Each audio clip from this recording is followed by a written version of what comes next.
looks like UEFA is going to end up banning Israel. So this is going to be a fun video that's not controversial at all, has an incredibly civil comment section, and everybody has incredibly reasonable takes on.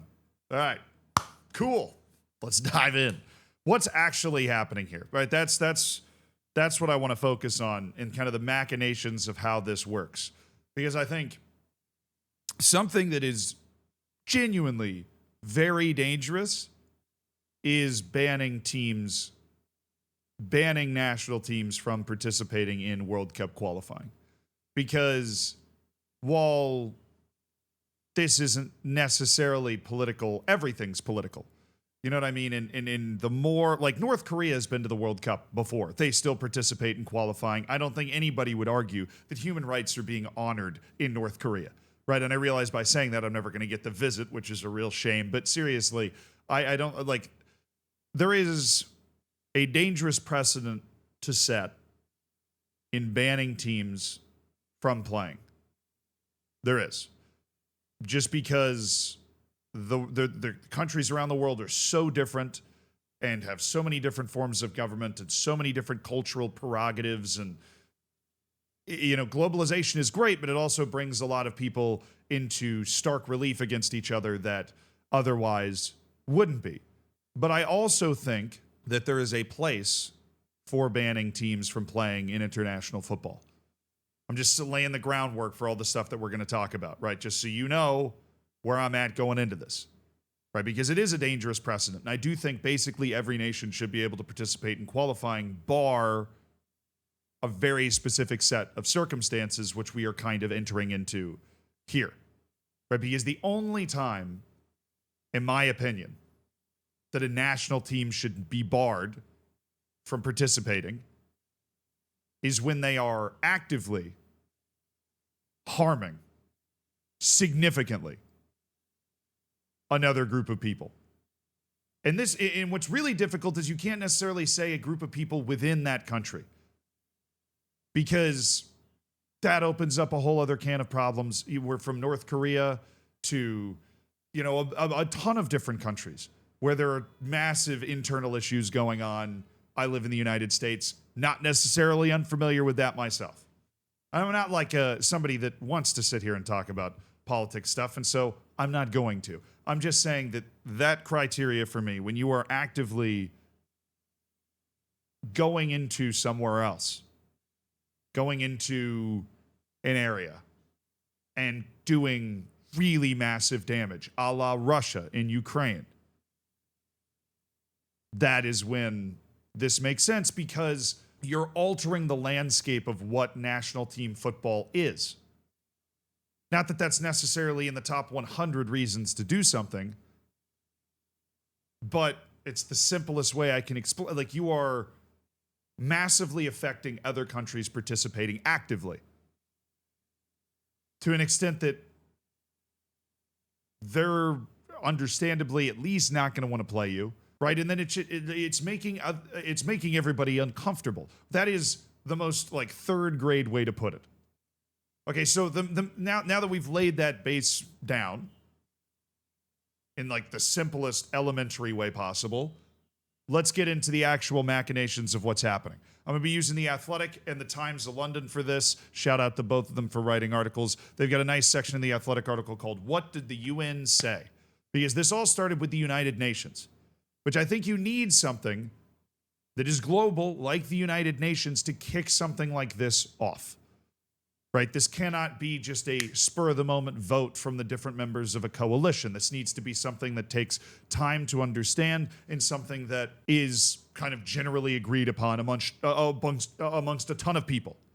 Right? On Tuesday, 4 members of the United Nations Human Rights Council, which is an independent human rights expert, basically a group of independent human rights experts who are not employed by the UN or any government, but they're brought in by the UN to give assessments, they called on FIFA and UEFA to suspend Israel from international soccer in response to the conflict in Gaza. Okay, so basically they investigated the conflict in Gaza, and the commission concluded, basically, the Israeli authorities and Israeli security forces have the genocidal intent to destroy, in whole or in part, the Palestinians in the Gaza Strip, which are considered crimes under international law according to the United Nations. Now, is every crime under international law punished or even close to it? No. Right, I know that. I'm not an idiot. Okay.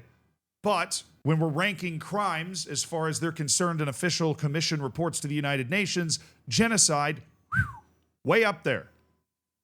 Right? If we're like doing a little, score sheet here of what you're pulling off, genocide's not good. I'm majoring in history. Anytime you hit that word in the book, after it, there's going to be some fucked up shit going on in the book. Israel's foreign ministry described it, the report as distorted and false. Right? That's what they said towards the BBC. In the report also said sporting bodies must not turn a blind eye to grave human rights violations, especially when their platforms are used to normalize injustices.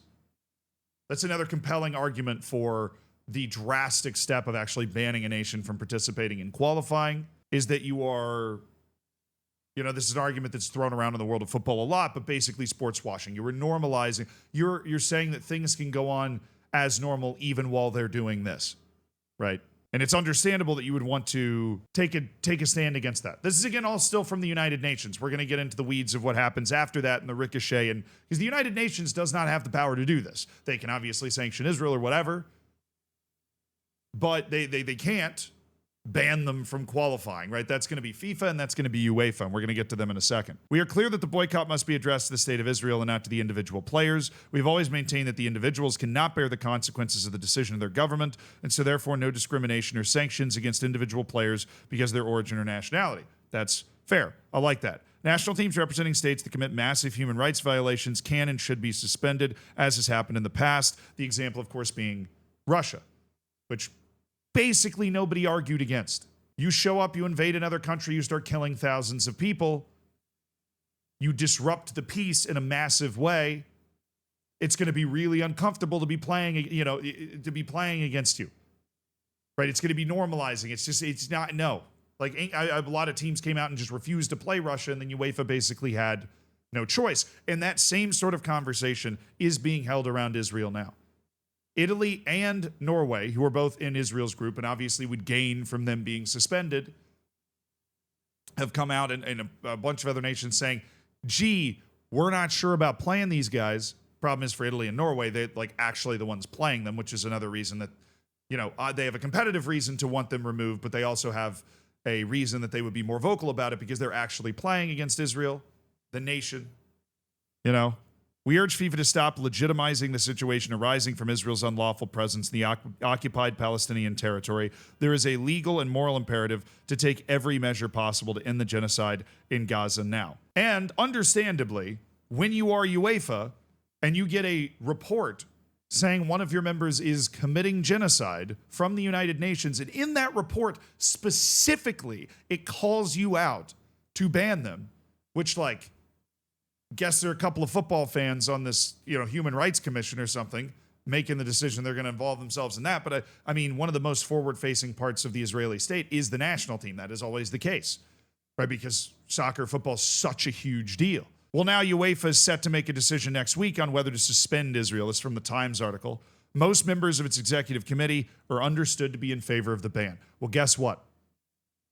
Looks like that means Israel's going to get banned from playing international football, at least by UEFA, right? And they can't go to Asia because the only reason they're in UEFA is because a bunch of teams in Asia wouldn't even agree to play them, which, I mean, going back to what I said, if you're a country, I think you deserve to have a national team that represents you.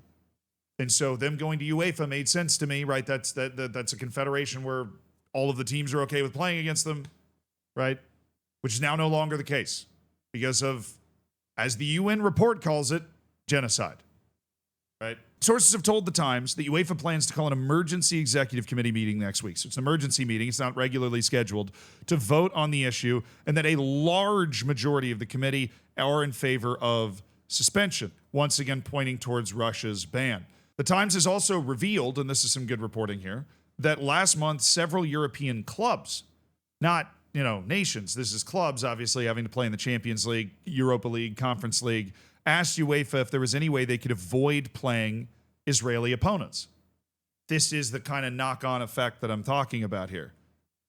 The suspension of Israel by UEFA would increase pressure on FIFA to follow suit. But Football World's governing body is in a difficult position because of the close relationship between its president, Gianni Infantino, and Donald Trump. And of course, the title of the Athletic article I was reading is Donald Trump administration's working to stop Israel being banned from the 2026 World Cup after UN plea, which of course is fucking stupid because Israel's not going to make it to the World Cup anyways. Sure, they had a snowball's chance in hell, but they needed to beat Italy, and they lost that match 5-4.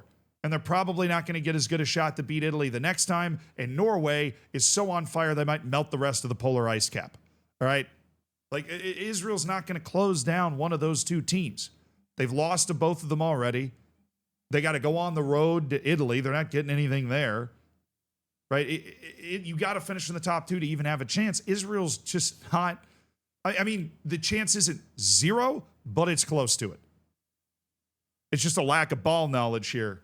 To be like, oh, no, they're trying to ban them from actually going to the World Cup. I mean, technically, the whole thing is the World Cup, right? And then there's just the World Cup qualifying and the World Cup finals. So maybe nomenclature-wise, this is correct. But I mean, slap my ass and call me Shirley if they even know the difference. Okay, you know, like they do not. I can promise you they don't. They just, you know, they just hear that they're trying to ban them and they go, oh, you know, well, we're going to act to stop that. The State Department said we will absolutely work to fully stop any effort to attempt to ban Israel's national soccer team from the World Cup. They were asked to elaborate on it. They didn't. I don't necessarily even know what the U.S. government will be doing, right? Of course, the U.S. is hosting this, right? It's just, it's gonna be a mess. And there's going to be a ricochet, and there's going to be a lot of, you know, people that aren't necessarily super educated on the footballing side of this equation stepping out and saying things that sound really stupid, like they belong at the World Cup in the U.S. It's like, well, they're not going to make it. Even if they're not suspended, they're not going to make it. Now, they mentioned the whole thing like Gianni Infantino probably wouldn't take the step to have FIFA ban Israel. He doesn't really need to. Politically, this is a pretty easy spot for Infantino. If UEFA comes in and bans it, which it sounds like bans Israel, it sounds like that's going to happen for sure, based off the way these articles are making it sound. They're reporting on the committee and stuff. They can't qualify. FIFA doesn't need to do anything. They can't go to Asia for the reasons we've already discussed. And they can't, like, and Asia's qualifying's already done. So, you know, they can't just restart it. And, they can't play in Africa. They're not eligible, right? And you're not going to get another special exemption like they got to go into Europe in the first place. If UEFA bans them, they're not going to go. They can't play these qualifying matches anymore. And Gianni Infantino can go, hey, it's not my decision. Right, he's in a really easy spot because he's going to try to make sure, I mean, Gianni Infantino and UEFA at odds at times, FIFA and UEFA at odds at times, ironic considering FIFA's headquarters is literally in Europe, but he doesn't need to do anything. I think UEFA is going to step in and do this, most likely, and obviously with what I discussed earlier, yeah, it makes sense. If you've got a bunch of clubs coming saying, we don't really feel comfortable playing these guys. You got nations saying we don't feel comfortable playing these guys. Like it is too normalizing for what's happening. Then yeah, that's the one time. That is the one time it is acceptable to ban a national team, right? And I think UEFA is going to do it. And then it's basically the same situation that Russia would be in that point where you become an international pariah. The clubs, the clubs struggle to maintain players because you don't have any continental competition. You don't have the money coming in from that, right? Russian clubs used to expect Champions League, Europa League money. They don't get that anymore. Europa League, Conference League money for the Israeli clubs. You're not getting that opportunity anymore. And your national team then just is out in the wilderness, playing friendlies against random nations just to stay fit, right? Paying different nations like Russia has been to come to Russia and play a friendly or two or whatever. But this sums it up for me. It's a quote from the Times article. It's a quote from the Times article. It just said, sports must reject the perception that it is business as usual. And yeah. And I know, as much as I tried to keep this focused on the sporting side of it and the logistics of what's happening, because I find it interesting and it's like almost an interesting philosophical question, like when what do you want what do you want FIFA to be in a way? But I know that there's a ton of hatred and animosity, in many ways justified, going from both sides of this conflict. And this is not like a persecution of Jewish people in any way. And any, you know, animosity towards somebody who just is Jewish is not, this is not a decision that is supporting that, right? This is just a state. This is a country that is acting in a way that is causing this. But if the UN steps in, the United Nations, and like independent, unaffiliated commission for the United Nations is filing reports saying, we've got genocide, and then also calling you out to ban the national team, it's time to ban the national team. It is. Forget everything else. This channel's not about talking about everything else. I'm not here to, solve any problems. I am not the person that's going to create peace in the Middle East, but I am the person that can tell you, based off everything that I've just read, should probably ban the national team and then figure the rest out from there.